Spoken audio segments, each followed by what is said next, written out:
Good morning everyone. बच्चों, आज अपन नया टॉपिक स्टार्ट करेंगे।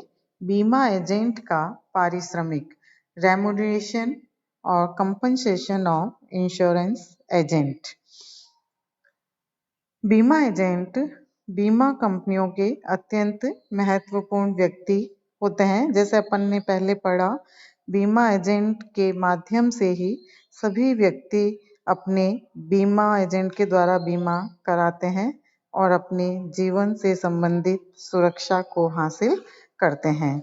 तो बीमा एजेंट के कार्य, कर्तव्य, उनके नियुक्ति इत्यादि के बारे में अपन ने अध्ययन किया।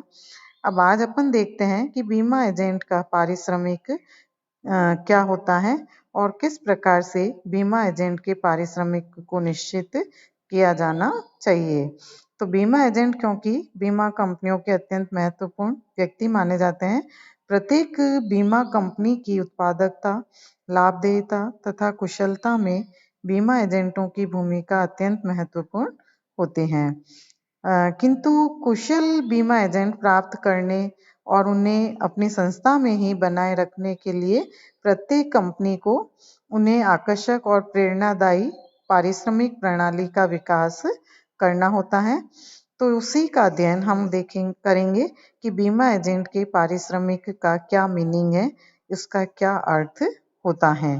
तो मीनिंग ऑफ रेम्यूनरेशन और कंपनसेशन ऑफ इंश्योरेंस एजेंट्स।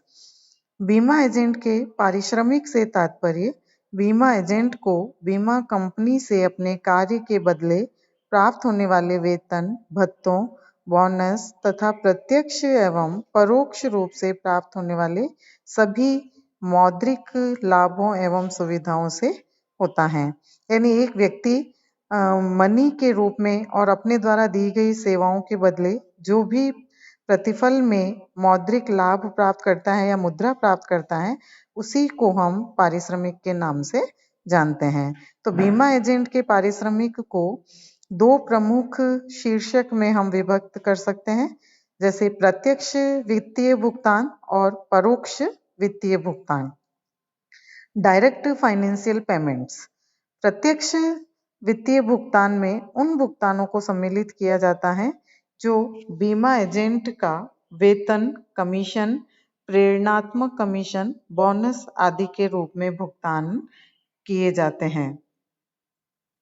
इसी प्रकार से परोक्ष वित्तीय भुगतान, इनडायरेक्ट फाइनेंशियल पेमेंट्स, जिसमें भुगतानों से हैं जो स्वयं बीमा एजेंट भुगतान नहीं किए जाते हैं उनको, यानी एजेंट को भुगतान नहीं किए जाते हैं, बल्कि ये पेमेंट उसके लिए भुगतान किए जाते हैं। जैसे उसकी जीवन बीमा का भुगतान, क्लब की फीस का भुगतान, बच्चों की फीस का भुगतान आदि। ये सारे भुगतान जो हैं वो परोक्ष यानी इनडायरेक्ट पेमेंट्स के अंतर्गत सम्मिलित किए जाते हैं।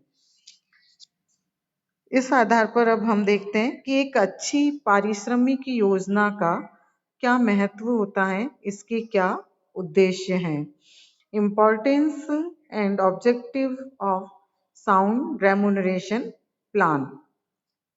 अच्छी पारिश्रमिक योजना या विधि किसी संस्था के लिए ही महत्वपूर्ण नहीं, बल्कि संपूर्ण समाज एवं राष्ट्र के लिए भी हितकारी होती हैं। इसके लिए जैसे अमेरिकी प्रबंध संघ के जो पूर्व अध्यक्ष लॉरेंस एप्ले, उन्होंने बहुत ही सटीक लिखा है कि एक न्यूनतम चातुर्य वाले कार्य से लेकर जटिलतम कार्य के लिए उचित पारिश्रमिक का भुगतान करना उच्च प्रबंधकों का महत्वपूर्ण लक्ष्य एवं दायित्व है। यह औद्योगिक शांति का आधार है। यह केवल व्यावसायिक नैतिक मूल्यों के आधार पर ही नहीं, बल्कि स्वयं के हितों की दृष्टि से भी प्रबंधकों का महत्वपूर्ण उद्देश्य है, क्योंकि उत्पादकता तथा मनोबल का स्तर प्रत्यक्ष रूप से कार्य के लिए चुकाए जाने वाले, यानी कि जो भुगतान किया जाता है, मूल्य दिया जाता है, वो पारिश्रमिक से प्रभावित होता है। तो इस तरह से लॉरेंस एप्ले ने बिल्कुल ही सही कहा है कि उच्च प्रबंधक अपने किसी लक्ष्य या दायित्व को पूरा करने के लिए अपने अंडर में जो भी व्यक्ति काम करते हैं, तो वो उनके नैतिक मूल्यों के आधार पर उनके पारिश्रमिक का निर्धारण करता है, ताकि कोई भी व्यक्ति जब उचित रेमुनरेशन प्राप्त करेगा तो वो अपने और अधिक मन से, अपनी इच्छा से उस कार्य को करने के लिए प्रयत्नरत होगा और इस तरह से वो अपनी प्रोडक्टिविटी और अपने मॉरल को भी ऊपर तक ला पाएगा। तो इसलिए अच्छी पारिश्रमिक विधि अनेक उद्देश्यों की पूर्ति करने में महत्वपूर्ण भूमिका निभाती हैं। अब हम देखते हैं एक अच्छी पारिश्रमिक विधि निम्नलिखित उद्देश्यों की पूर्ति में सहायक होते हैं। जैसे अच्छे एजेंटों के लिए आकर्षण। अच्छी पारिश्रमिक विधि से अच्छे बीमा एजेंटों को संस्था के प्रति आकर्षित किया जा सकते हैं, क्योंकि हम देखते हैं कि बीमा एजेंट एक संस्था को छोड़कर दूसरी संस्था में चले जाते हैं, तो उनका जो आधारभूत कारण है वो अधिक पारिश्रमिक ही होता है। अतः प्रत्येक संस्था को अच्छे बीमा एजेंट आकर्षित करने के लिए अच्छी पारिश्रमिक विधि का विकास करना चाहिए, एक अच्छी रेमुनरेशन मेथड को अपनाना चाहिए। सेकंड, उत्पादकता में वृद्धि, इंक्रीजेज इन प्रोडक्टिविटी। अच्छी पारिश्रमिक योजना बीमा एजेंटों की उत्पादकता में वृद्धि करने में भी योगदान देते हैं। इससे उनकी प्रति जो भेंट वार्ता या उनके प्रतिदिन जो ग्राहक या कस्टमर हैं वो बीमा व्यवसाय में वृद्धि उनके माध्यम से वृद्धि हो सकती है, क्योंकि अच्छी पारिश्रमिक योजना अधिक मन लगाकर कार्य करने के लिए प्रेरणा देती हैं। इसी तरह से अधिक बीमा व्यवसाय, मैक्सिमम इंश्योरेंस बिजनेस। सुदृढ़ पारिश्रमिक विधि से संस्था के बीमा व्यवसाय में भी वृद्धि होते हैं और एक अच्छा पारिश्रमिक जब कोई भी एजेंट प्राप्त करता है तो वो ऑटोमेटिकली खुद ही अपने व्यवसाय को भी आगे बढ़ाएगा और बीमा व्यवसाय के अंतर्गत भी अपना सहयोग दे पाएगा। अभिप्रेरणा, मोटिवेशन। एक अच्छी पारिश्रमिक योजना बीमा एजेंटों को अधिकाधिक बीमा व्यवसाय प्राप्त करने के लिए मोटिवेट करती हैं, उसको प्रेरित करती हैं। इसी प्रकार से व्ययों में कमी।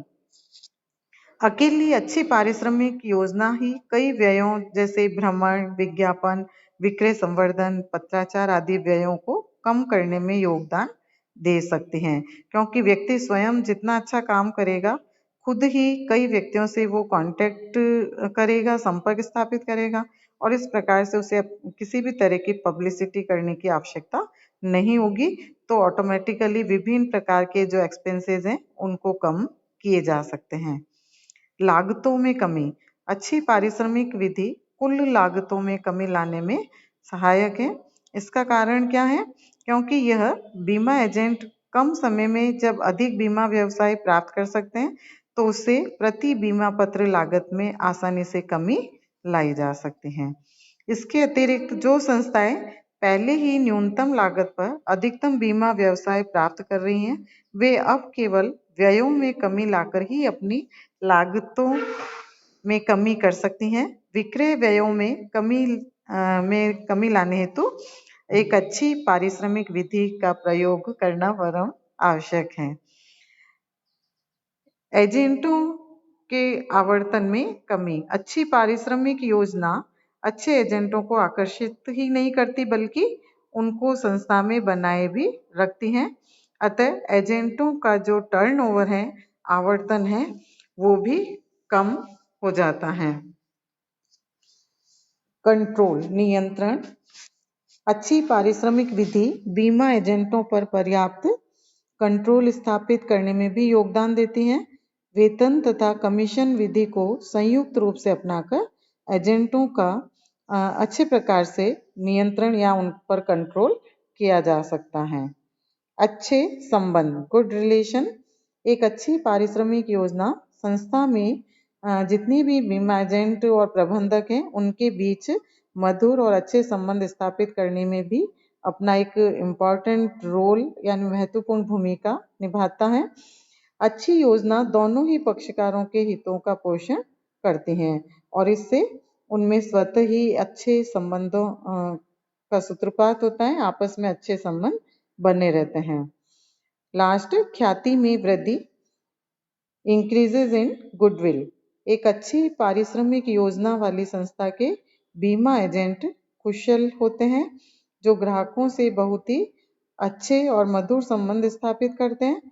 और इसके अतिरिक्त बीमा एजेंटों तथा प्रबंधकों के बीच भी मधुर संबंध पाए जाते हैं और इन सबके परिणाम स्वरूप उस संस्था की ख्याति में निरंतर वृद्धि होती है, उसकी गुडविल अच्छी बनती है और ऐसे संगठन, इस प्रकार की संस्थाएं निरंतर अपने बिजनेस के अंतर्गत भी इम्प्रूवमेंट करती हैं, डेवलपमेंट करती हैं और ऐसे बीमा एजेंटों का व्यवसाय निरंतर आगे की ओर बढ़ता रहता है। तो इस प्रकार से ये विभिन्न बिंदु हमने देखे और इस तरह का अगर प्लान, एक जो रेम्युनरेशन प्लान है वो किया जाए तो एक बीमा व्यवसाय के उद्देश्यों को पूरा किया जा सकता है और इस व्यवसाय के अंतर्गत और अधिक वृद्धि संभव हो पाती है। थैंक यू बच्चों।